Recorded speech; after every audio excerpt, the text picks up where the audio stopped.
सभी प्रिय दर्शक श्रोता मावली, जो साईनाथ महाराज की ये प्रेम रूपी कथाओं का श्रवण करते हैं, हृदय में उतारते हैं, उनका अनुसरण करते हैं, मैं उनको कोटि कोटि वंदन करता हूँ और प्रणाम करता हूँ।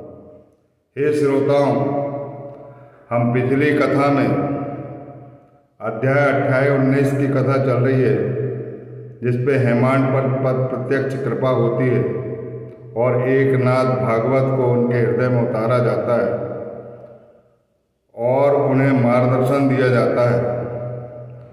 उन कथाओं को सुनने के लिए हम सब द्वारका माई मस्जिद में थे और द्वारका माई मस्जिद में वहाँ बैठे थे जहाँ बाबा के दिल का द्वार है। सभा मंडप के ऊपर 3 सीढ़ी चढ़कर मैं आपसे ये बता देना चाहता हूँ कि ये 3 सीढ़ियाँ कोई साधारण सीढ़ी नहीं, ये सृष्टि के रचयिता,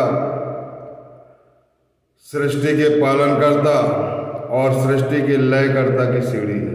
ये तीनों सीढ़ी जब एक हो जाती है, एक ब्रह्म तत्व, एक विष्णु तत्व और एक शिव तत्व का बोध कराती है, और तीनों सीढ़ियाँ एक हो जाती है तो वह द्वार बाबा के दिल का द्वार कहलाता है, जहाँ सभी धर्म समाते हैं। और मेरे बाबा जो उस द्वारका माई का फकीर है, जो उस मस्जिद माई का फकीर है, उसके दिल में ये सारे धर्म समाते हैं और वह सारे धर्मों में समाया हुआ है। यही कारण है कि जिसकी जैसी निष्ठा और जैसा भाव रहता है वो वैसे उतरते हैं। उन्होंने सभी देवताओं के दर्शन कराए। जो जिस देवता को चाहता है, जिस भी देवता से प्रेम करता है, अगर उसका निस्वार्थ प्रेम है, सच्चा प्रेम है, अंतःकरण से वह उपासना करता है, तो बाबा उसे अपने पास बुलाते हैं और उनके दर्शन करा देते। एक अनेकों उदाहरण साईं चरित्र में है, जो हमने पीछे पढ़ भी लिए हैं और सुन भी लिए हैं, और आगे उनकी कथाएं सुनेंगे।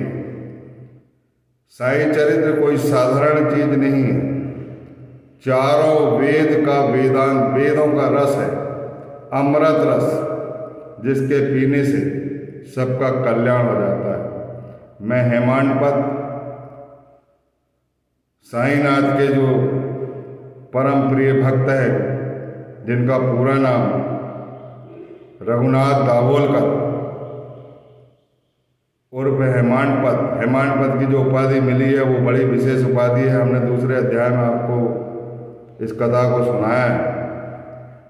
उन पर कृपा करी और उन्होंने उनके चरित्रों को 1910 से 1918 तक, देह त्याग तक प्रत्यक्ष जो घटनाएं घटित हुई है उनको नोटेड किया है, और जो बाबा ने बताए हैं संस्मरण और कथाएं, वो सारी उनके नोट में थी, जो उन्होंने सन 22 से लिखना प्रारंभ किए थे, 1922 से, देह त्यागने के बाद से।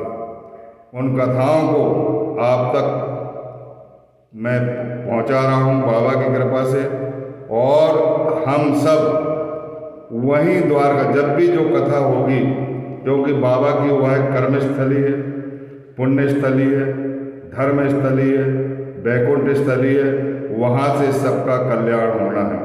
कलयुग में भगवान श्री कृष्ण ने कहा था कि मेरा जो अगला अवतार होगा, जब वो अर्जुन को उपदेश दे रहे थे कि आपको तत्वदर्शी सदगुरु से तत्व का ज्ञान लेना है, उनको प्रणाम करना है और मोक्ष के लिए, ज्ञान के लिए प्रश्न करना है और तत्व को जानना है। और मेरा जो अगला जन्म होगा वो संत के रूप में होगा, और संत ही मेरे प्रतिनिधि है। मैं स्वयं संत हूँ, और चलते फिरते संत जो है शिरडी के साईनाथ महाराज, सभी लोग जानते हैं कि शिरडी में कृष्ण मंदिर बन रहा था, बनते बनते मूर्ति लाई जा रही थी। मैंने और भी कहानियों में बताया, लेकिन चमत्कार ऐसा हुआ कि बाबा ने ही देह त्याग दिए, अपने प्राण जो है अपने प्रिय भक्त तात्या को देकर, उसको जिंदगी देकर एक मानवता का पाठ सिखाया है। अपनी जो आयु थी वो तात्या के नाम लिख दी और देह त्याग दी। ये पूरा शिरडी जानता है और साई चरित्र जो है करुणा से भरा पड़ा है। कृपया पढ़ें, आत्मसात करें। इस कलयुग में तत्वदर्शी आत्मज्ञानियों की कथाओं से ही आपका कल्याण होना है। यहाँ ईश्वर का जो अवतार हुआ है वो संत के रूप में इसलिए हुआ है कि पापी तापी को तारने के लिए संत हृदय की आवश्यकता थी, और कलयुग में संत हृदय ही आपको पार लगाएंगे। बोलिए सच्चिदानंद सद्गुरु साईनाथ महाराज की जय। हे प्रिय श्रोताओं, हम सब द्वारका माई में बैठे हैं। आप जानते हैं कि एक सप्ताह में ही श्री साठे पर कृपा हुई और एक नाथ बोल रहा हूँ मैं, गुरुचरित का उन्होंने पारायण करा था। गुरुचरित का वो पारायण करते थे लेकिन मन नहीं लगता था। बाबा ने उनको स्वप्न देकर गुरुचरित पढ़ाया और उनके अंतःकरण में प्रेम भर के उस प्रेम रस को उतार दिया गुरुचरित। हेमांत पंत पर प्रत्यक्ष कृपा की, उनको एक नाथ भागवत पढ़ाया और वो भी सामा के यहाँ जाकर। सामा के यहाँ 15 रुपये लाने के लिए भेजे कि जाओ उनके पास जाओ और वार्तालाप करके आओ। तो वहाँ पर उनको एक नाथ भागवत मिली और ऐसे ही खोले उन्होंने तो वो कोई भी पेज पढ़ के छोड़ देते थे। तो वही पेज निकला तो उन्हें बड़े आश्चर्यचकित हुए। वो उनकी आंखों से आंसू टपकने लगे कि धन्य है साईनाथ महाराज की करुणा। देखो ये पेज जो है जो मैं पढ़ रहा था सुबह, वही पेज खुला है। इसका मतलब ये है कि ये उपदेश दे रहे हैं। बाबा ने उनको उपदेश दिया। बड़ी विविध कारण चाहते तो बाबा कह सकते थे कि तुम भैया वो पढ़ लो, सुबह पढ़े थे तुमने, लेकिन वो परिस्थिति निर्मित करते हैं, परिस्थिति से गुजारते हैं और उससे आंतरिक सुधार करते हैं और एक आश्चर्यचकित रिजल्ट सामने आता है। बोलिए सच्चिदानंद सद्गुरु साईनाथ महाराज की जय। सो हे साईनाथ महाराज, आपने हेमांत पद पर प्रत्यक्ष कृपा कर दी और सामा के लिए 15 रुपये मांगे थे तो 15 रुपये की जगह 15 नमस्कार मिल गए। आपको ब्रह्म ज्ञान की जो 15 शर्तें बताई थी आपने पिछली कथा में, वो सामा ने आपको नमस्कार के रूप में भेज दिया। आपने उसे सहर्ष स्वीकार कर लिया। एक प्रकार से आपने सामा को आत्मज्ञान दे दिया। आपको वो सारे कण कण में, सारे देवताओं में सामा एक ऐसा भक्त आपका जो पूरी प्रकृति में आपके अलावा किसी के दर्शन नहीं करना चाहता था। बोलिए सच्चिदानंद सद्गुरु साईनाथ महाराज की जय। सो साईनाथ महाराज आपने सामा पे भी कृपा की। काका साहब दीक्षित, बापू साहब जोग को एक नाथ भागवत का अध्ययन कराया, भावार्थ रामायण का अध्ययन कराया और संत शिरोमणि ज्ञानेश्वर द्वारा लिखी गई मराठी टीका महाभागवत से लिखी गई है, उस टीका का आपने अध्ययन कराया, उसका अमृत पान कराया। आपने सभी धर्मों के लोगों को जो जैसा चाहता था, जो जिसकी जैसी निष्ठा थी, जैसी भावना थी, वैसा ही आपने अपनी द्वारका माई में दर्शन देकर कृतार्थ किया। हे साईनाथ महाराज, ये मेरे श्रोता मेरे माध्यम से आपकी कथाएं सुनते हैं। ये दर्शकगण आपकी द्वारका माई में बैठे हैं, दुर्भाग्यों से पीड़ित हैं, गुनाहों से गड़े हुए हैं, कष्टों से गड़े हुए हैं। आप इनके कष्टों को दूर करिए और अपनी कथाओं को उतार कर इनकी आत्मा का सुधार करिए। बोलिए सच्चिदानंद सद्गुरु साईनाथ महाराज की जय। हे साईनाथ महाराज, आप 2 नामों से बहुत खुश होते हैं। मैं अपनी आवाज़ में, मेरी आवाज़ तो उतनी मधुर नहीं है लेकिन मैं अंदर से गाता हूँ। ज्ञानो वाराया माझा, ज्ञानो वाराया माझा तुको वाराया, ज्ञानो वाराया माझा तुको वाराया।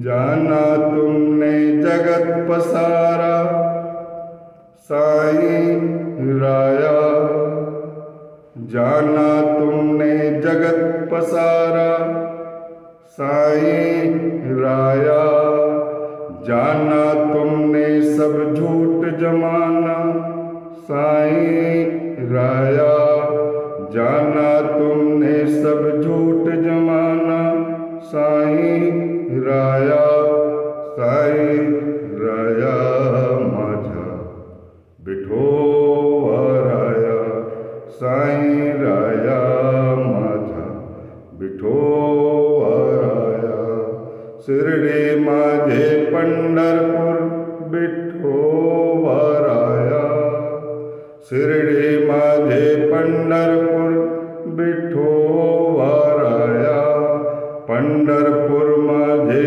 शिर्डी साईं राया, पंढरपूर माझे शिर्डी साईं राया, साईं राया माझा विठोबराया, साईं राया माझा विठोबराया, साईं राया माझा विठोबराया, साईं राया माझा विठोबराया। मैं अंधा हूँ बंदा पका साईं राया, मैं अंधा हूँ बंदा पका साईं राया, चरण शरण में लेना मुझको साईं राया, चरण शरण में लेना मुझको साईं राया, दया करना कृपा करना साईं राया, दया करना कृपा करना साईं राया, क्षमा करना रहम करना साईं राया, क्षमा करना रहम करना साईं राया, साईं राया माझा विठोबराया, साईं राया माझा विठोबराया, साईं राया माझा विठोबराया, साईं राया माझा विठोबराया, साईं राया माझा विठोबराया, ज्ञानोबराया माझा तुकोबराया, ज्ञानोबराया माझा तुकोबराया। श्री सच्चिदानंद सद्गुरु साईनाथ महाराज की जय। हे साईनाथ महाराज, दया कृपा क्षमा रहम ये सब की बरसात कर दो हमारे ऊपर और हमारे श्रोता और दर्शकों के ऊपर उनका कल्याण करो। साईनाथ महाराज प्रार्थना सुनते हैं अपनी और वो कहते हैं कि जो उपदेश वो देते हैं, अगर वो उपदेश का आप पालन करोगे तो निसंदेह परमात्मा की प्राप्ति होगी और श्री हरि प्रकट होकर तुरंत उनकी मदद करेंगे। वो कहते हैं कि बगैर पूर्व नाते रिश्ते के कोई अपने समीप नहीं आता, यदि समीप आता है तो उसका आदर करो, सम्मान करो। त्रसित को जल दिया गया, क्षुधा पीड़ित को भोजन दिया गया, या वस्त्रहीन को वस्त्र दिया गया और सोने के लिए विश्राम करने के लिए अच्छा सा बिस्तर और ढेलान दिया गया, तो श्री हरि स्वयं प्रसन्न हो जाते हैं। वो जमाने में कुछ भी होता रहे, जिस घर में अतिथियों का आदर होता है वहाँ पर वो प्रकट हो जाते हैं और उस घर की सारी सहायता करने लगते हैं। तो हे श्रोता माउली, हे दर्शक माउली, कृपया बाबा के उपदेशों का ध्यान दीजिए। साईं चरित्र में गौर करिए कि बाबा ने क्या कहा। जहाँ से बाबा बोलते हैं वहाँ से अंडरलाइन कर करके बार बार चिंतन मनन करके इस ट्रस्ट की साईं चरित्र को अपने हृदय में उतारिए। बाहर की किताबों पर भरोसा मैं भी नहीं करता। आपको करना है कर लीजिए, मुझे कोई दिक्कत नहीं है, लेकिन ये प्रमाणित पुस्तक है। जो भी ट्रस्ट की किताब है वो सब अभिप्रमाणित है। इन अभिप्रमाणित किताबों में जो कहानियाँ लिखी है और बाबा ने जो उपदेश दिया है, जहाँ से उपदेश प्रारंभ होता है वहीं से अंडरलाइन कर लो कि ये बाबा के मुखारबिंद से निकला है, ये हमारे जीवन के लिए एक मंत्र है। इसको हमें उतारना है, चाहे कुछ भी हो जाए, और उस पर मनन और चिंतन करना है। और जो भी वो फैक्ट बोलते हैं, उस फैक्ट से क्या क्या रिजल्ट निकलते हैं, एनालिसिस डिपार्टमेंट में भेजो, अपने दिमाग की स्मृति से एनालिसिस पॉइंट पर भेजो, वहाँ से एनालिसिस होके आएगा और आपको रहस्य प्रकट हो जाएगा। बाबा ने कहा है कि जो मेरी लीलाओं में गहराइयों तक तय तक जाएगा उसे मैं अमूल्य रत्न दूंगा। ज्ञान रूपी रत्न बाबा अपने हाथ से देंगे, उसे मिलेगा और वो अपने जीवन का कल्याण करेगा और ज्ञान का उपदेश देगा। बोलिए सच्चिदानंद सदगुरु साईनाथ महाराज की जय। इसके बाद मैं अगली कथा में आपको ये बताने वाला हूँ कि हेमांड पद जो हमारे साईं चरित्र के लेखक है, हमारे मार्गदर्शक हैं, उनके मन में था कि सुबह सुबह मुझे ईश्वरीय प्रसंग चाहिए और दिन भर मुझे भगवान का चिंतन करना है। तो साईनाथ महाराज ने क्या प्रेरणा दी, उसके बाद मजदूरी के संबंध में कैसी मजदूरी देना चाहिए, उस कहानी को हम बताएंगे और इस अध्याय को समाप्त करेंगे। बोलिए सच्चिदानंद सदगुरु साईनाथ महाराज की